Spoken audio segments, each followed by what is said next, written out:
Hi, I'm Matthew Linton. I'm the Publications and Communications Manager at the Council of Graduate Schools, which is a not-for-profit association in Washington, D.C. My pronouns are he, his. So it was a process of a lot of failure, basically. So for me, being a PhD in the humanities, taking 5 years to write a dissertation, you get super, super isolated. So, at the point when I was in the middle of my dissertation, my friend network was kind of other people in my department, my supervisor, some other faculty members in the department. And so I basically had a crisis at a certain point where my second year on the academic job market, I never got any interviews or really any traction for my work. And it was pretty obvious that I had to find something else to do. And so I went into my advisor's office and was basically like, I don't really know what I'm going to do here. What are some other things that I could do? And he was really helpful, a really good guy, but basically said listen, I've been a professional historian my whole life. I have no idea what else you can do. You should go talk to career services, which I later learned we had our own graduate career services. I went to the undergraduate one and they told me that I wasn't supposed to be there. So I was just totally unprepared. But meeting with the people in the career services team, they got me linked up with some alumni from the graduate school who basically gave me an idea of what kind of their career paths had been. And then I had been doing some kind of side work, mostly for money, in terms of doing some web development and some things like that. So I thought maybe this is a possible avenue of opportunity. You're going to feel the way that you feel about networking with strangers. And I don't think that you should feel like you have to become a different person to become successful on the job market or in a career path.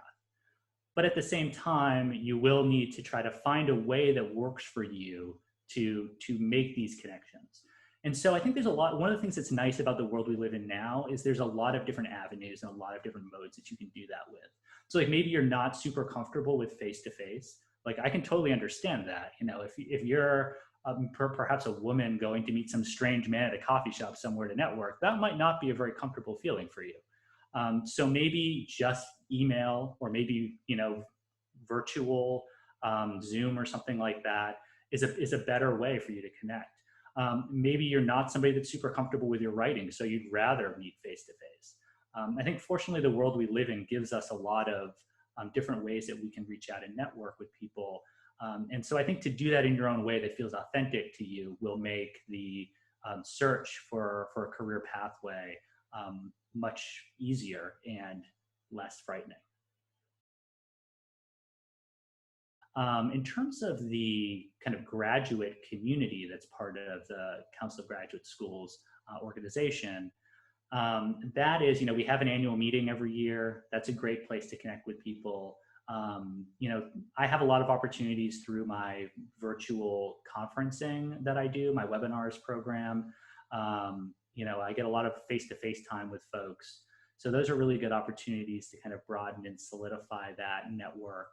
But I think it's always an evolving process. And I think some positions it's going to be easier than others. I'm not a position necessarily where, there's an obvious professional association that I would reach out to. Though professional association can be a useful jumping off point, particularly now. Professional associations are getting much better at thinking about the multiple career trajectories that their graduates might be facing. So for me now, I would recommend, reaching out to the American Historical Association. They're doing a lot of really awesome work on career pathways. I was not aware of it when I was in graduate school. And other professional associations are doing similar work. So that might be a place to look.